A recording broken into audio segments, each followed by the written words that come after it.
¿Podían los alemanes poner títulos más largos? Las especulaciones de Kinsey sobre los orígenes de Drácula eran correctas. El vampiro Stoker, el conde Drácula, tenía vínculos con un personaje histórico real. Aunque estaba tratando de ser cuidadoso con el dinero, Kinsey compró los libros para investigar al personaje. Después tendría que ahorrar saltándose algunas comidas. Pero era un sacrificio necesario. Quería saberlo todo sobre aquella misteriosa figura histórica. Kinsey se detuvo en la Compagnie Francaise des Cables Telegraph en Boulevard Saint-Germain para enviar un telegrama a Hamilton Dean y contarle sobre su maravilloso hallazgo. En la librería, pasó la mayor parte del día en su banco favorito de piedra tallada, cerca del estanque artificial de los jardines de Luxemburgo, leyendo los relatos históricos del príncipe Drácula. Quedó tan absorto por las narraciones brutales del diabólico príncipe, que no se dio cuenta de que el sol se estaba poniendo hasta que apenas podía leer las letras. Casi las 8. Salió disparado en dirección hacia el teatro y allí enseguida buscó a Antoine. Monsieur Harker Basarab esperaba que viniera esta noche. Me ha pedido que le entregara una invitación para ver la representación. Kinsey estaba extasiado de poder ver esa gran producción de Ricardo III, por segunda vez solo una semana después. En esta ocasión, al ver a Basarab en el papel del rey, Kinsey comprendió que podría encarnar a Drácula con facilidad. Los personajes eran similares, guerreros, orgullosos, astutos, ambiciosos, crueles y encantadores al mismo tiempo. No pude evitar imaginar cómo habría sido vivir en el siglo XV y enfrentarse cara a cara con el brutal Drácula. La idea le dio escalofríos. Drácula era un hombre capaz de empalar a 40.000 personas. Kinsey no podía imaginar el dolor inenarrable que habrían sufrido las pobres víctimas de Drácula. En comparación, hasta los crímenes de Ricardo III palidecían. El príncipe Drácula tuvo que ser un sádico demente como Jack el Destripador. Pero al menos Jack había sido lo bastante amable como para cortar el cuello a sus víctimas antes de despedazarlas. Después de la obra, Kinsey pasó al otro lado del telón. Los miembros del equipo estaban recogiendo el escenario y la actividad era frenética. La compañía de producción de Basarab solo permanecía en París una semana. De ahí el exorbitante precio de las localidades. La sincronización podía ser clave. Kinsey fue hasta el camerino de Basarab, respiró hondo y llamó. «Señor Basarab, entre», dijo una voz desde el interior. Kinsey encontró al gran actor ataviado con un batín de satén negro y rojo, recortando artículos de sí mismo de una pila de periódicos y colocándolos cuidadosamente en un álbum. «Veo que ha encontrado sus críticas». Basarab sonrió. «Recuérdelo siempre, señor Harker. Quienes condenan la arrogancia es que carecen de talento». «Sí, señor». Kinsey cobró conciencia del fuerte aroma de comida que emanaba de la mesa en la que se había servido el té la semana anterior. Saltarse comida se estaba revelando más difícil de lo que había imaginado. Esperaba que Basarab no pudiera oír los ruidos de su estómago. Después de hacer una pausa con los recortes, Basarab buscó detrás de su caja de maquillaje y sacó el ejemplar de Drácula. «He leído el libro que me ha dejado». Kinsey está asombrado de que pudiera haberlo leído tan deprisa. «¿Qué le parece? Un título bastante extraño». «He investigado un poco», dijo Kinsey, sacando con orgullo los libros alemanes de su mochila. «El título tiene sentido cuando sabes que realmente existió un príncipe rumano del siglo XV llamado Black Drácula. Era un villano». «Ya no me refería a él como villano», dijo Basarab. «Fue el padre de mi nación». Kinsey sonrió para sus adentros. El dinero que había invertido en la librería, en lugar de comida, estaba a punto de reportar dividendos. Basarab cruzó la sala y pasó al otro lado de la cortina, junto al arcón donde guardaba su ropa. Como si leyera la mente de Kinsey, hizo un gesto hacia la comida y dijo: «Sírvase, por favor». «Gracias». Kinsey trató de no sonar demasiado ansioso. El joven dejó de lado su vergüenza y se sentó. Mientras Basarab se quitaba el batín, Kinsey se metió en la boca un bocado de pollo asado de delicioso aspecto. Era el mejor que había probado jamás. «Es maravilloso». «¿Qué es?» Sin advertencia previa, Quincey notó el intenso sabor de la especia y la boca le empezó a arder. Tosió, buscando un vaso de agua para quietar las llamas. No, dijo Azarab, el agua solo sirve para alimentar la especia. Coma algo de arroz. Quincey obedeció y le sorprendió lo rápidamente que el arroz parecía contrarrestar el ardor del pollo especiado. Al cabo de un momento, Quincey probó otra vez, tomando un bocado de pollo y arroz al mismo tiempo. Se llama paprika gel y es un plato popular de mi patria. Muy bueno, la verdad, dijo Quincey con la boca llena. Supongo que va a tomarse una temporada libre ahora que se ha completado la parte parisina de su gira. Va a volver a Rumania. No he decidido cuál será mi siguiente paso.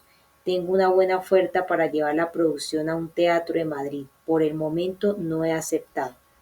Quincey se contuvo para no sonreír. No podía creer en su buena fortuna. Cambiando de registro, preguntó: ¿Entonces se considera Drácula el padre de su nación? Por lo que he leído, mató a miles de personas y era conocido por beber la sangre de sus víctimas. Es un antiguo ritual pagano. Se decía que aquellos que bebían la sangre de sus enemigos consumían su poder. Y luego está la traducción del nombre, dijo Quincey. Pasó las páginas para encontrar el pasaje y se lo mostró a Basarab, hijo del diablo. La verdadera traducción de Drácula es hijo del dragón. Su padre era un caballero católico de la Orden del Dragón, que juró proteger a la cristiandad de los musulmanes. El símbolo del diablo en la cultura cristiana ortodoxa es un dragón, de ahí la confusión. Basarab pugna con el nudo a asco delante del espejo. Kisei sabía cómo hacerlo. Había visto a su madre ayudando a su padre. Sin pensar cruzó la estancia y ayudó a Basarab a ajustarse la corbata. Supongo que, como en todas las cosas, la verdad es relativa al punto de vista de cada uno. De todas maneras, este tipo, Drácula, es un personaje muy interesante, ¿no le parece? Dio la sensación de que pensaba una eternidad desde que Basarab lo miró, hasta que pronunció sus siguientes palabras. Ah, ahora vamos al grano. ¿Quiere que sea Drácula en escena? Y usted sin duda representará a su padre, Jonathan Harker. Siempre quiso que siguiera sus pasos. Basarab se rió y puso suavemente una mano en el hombro de Quincey. Estoy muy impresionado por su ambición, joven Quincey. De aspirante a aprendiz pretende pasar a ser productor y estrella en una semana. Un hombre que se debe tener en cuenta. ¿Ha leído mi carta? ¿Vendrá a Inglaterra? Basarab cogió su sombrero, guantes y bastón. Quincey se maldijo por ser tan ansioso. La falta de respuesta inmediata de Basarab era más de lo que podía soportar. No hago promesas. El gran actor se volvió hacia él. Prefiero representar personajes ingleses. Siempre se las arreglan para morir bien. Me he labrado una carrera magnífica representando ingleses que mueren bien. Quincey y Basarab compartieron otra risa. La tensión parecía haberse desvanecido por completo de la sala. Quincey no pudo evitar pensar que eso era lo que siempre había deseado hacer con su propio padre. Voy a ver unas actuaciones nocturnas en Folies Bergère, dijo Basarab. ¿Quiere unirse a mí? Una buena señal. Quincey había deseado con frecuencia visitar ese music hall parisino de mala fama, conocido por sus representaciones exóticas. Accedió de buena gana. Tomaremos unas copas y discutiremos esa propuesta suya, dijo Basarab. Quincey tuvo que hacer gala de un inmenso dominio de sí mismo para no ponerse a dar saltos de alegría. Caminaron en dirección norte hacia el distrito 18 de París. Basarab le preguntó por la producción de Drácula, el teatro, el calendario e incluso el pago. Quincey finalmente se sintió lo bastante cómodo para formular también él una pregunta. Me está preguntando una cosa. Mis libros hacen referente a lo que creo que es una palabra rumana. En ocasiones se refiere a Drácula como Tepes. ¿Sabe lo que significa? Basarab se volvió hacia Quincey con una repentina expresión de gélida rabia y le clavó el bastón en el pecho para enfatizar su respuesta. Es una palabra vil usada por los enemigos políticos de Drácula para desacreditarlo. No vuelva a pronunciarla. Al cabo de unos pocos pasos, Basarab se detuvo y se volvió. Afortunadamente la rabia se había desvanecido. Basarab había recuperado su aspecto encantador, como si hubiera dado cuenta de que había sido demasiado duro con aquel ingenuo joven. En un tono de disculpa dijo: Tepes significa empalador. El dragón de Fleet Street lo estaba observando desde la ventana de su oficina. Jonathan podía verlo en lo alto de la columna, en medio del Temple Bar, burlándose de él, juzgándolo. El Temple Bar había tenido en tiempos un arco de piedra que señalaba el punto donde Fleet Street desembocaba en el Strand. Debido a su vecindad con el Temple, antigua iglesia de los caballeros templarios y sede de los gremios de abogados, la zona se conocía como el Legal London. Durante el siglo XVIII se había mostrado en el Temple Bar las cabezas de los traidores clavadas en estacas de hierro que sobresalían de la parte superior del arco de piedra. En 1878 habían retirado el arco. 2 años después, en su lugar se había erigido el Temple Bar Monument, un pedestal de 12 metros de altura coronado por un dragón negro que se alzaba en medio de Fleet Street. El dragón de Fleet Street, uno de los muchos bufetes de abogados que había cerca, era de Haskin y Harker.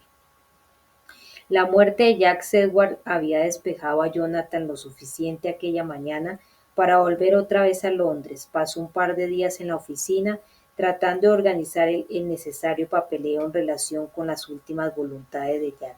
No era tarea fácil. En el que fuera próspero bufete de Jonathan, con una docena de empleados, se había desintegrado lentamente hasta el punto de que Jonathan ya no podía permitirse mantener nadie salvo a sí mismo.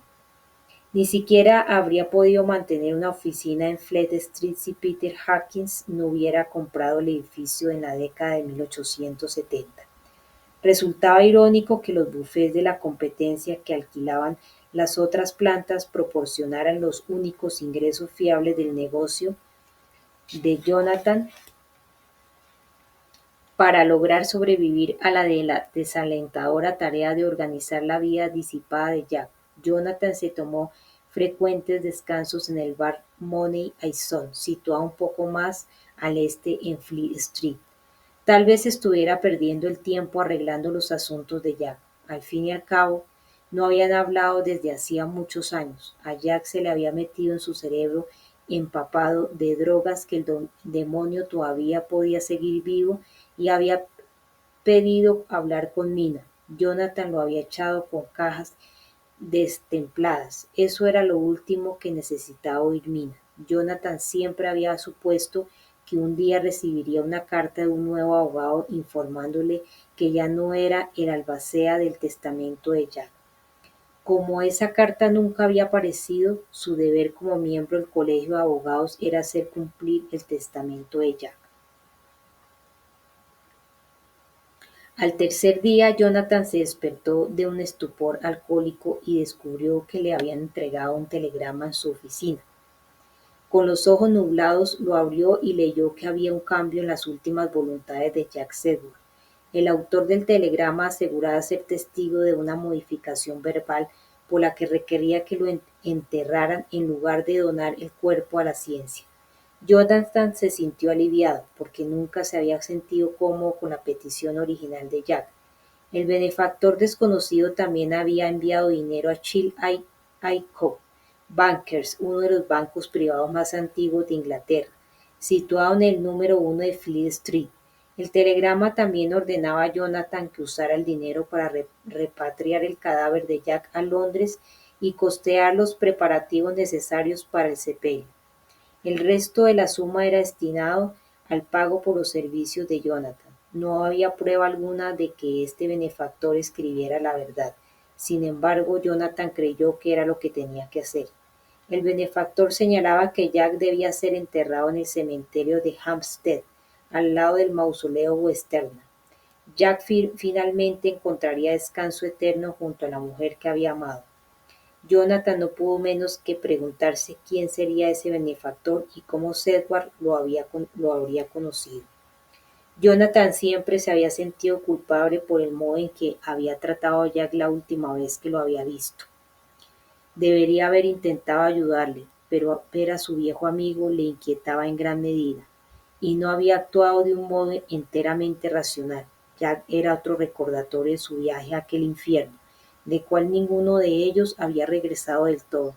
Jonathan miró su oficina desierta, recordando el día que conoció a Jack Sedgwick. Fue el día en que su vida cambiaría para siempre. El doctor Jack Sedgwick le corrigió el hombre bajo y musculoso al levantarse para estrechar la mano de Jonathan Harker. El doctor Sedgwick es amigo de la familia Westerner, añadió el corpulento abogado, Peter Hawkins, al sentarse en el sillón de piel de su oficina. Está aquí para tratar al señor Redfield.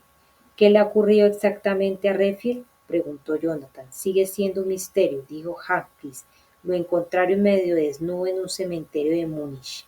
Múnich creo que estaba en la ciudad para reunirse con un cliente.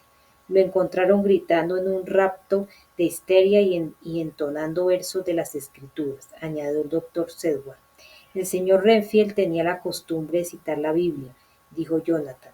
No de este modo, replicó Hawkins. Estaba recitando a gritos versículos del Apocalipsis y balbuceando que había visto los ojos del diablo.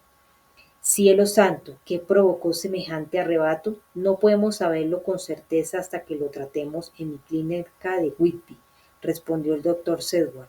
Entretanto, solo me cabe suponer que fue testigo de un suceso horrible y que su mente captó alguna clase de imagen diabólica como mecanismo de defensa para reprimir la realidad de lo que vio.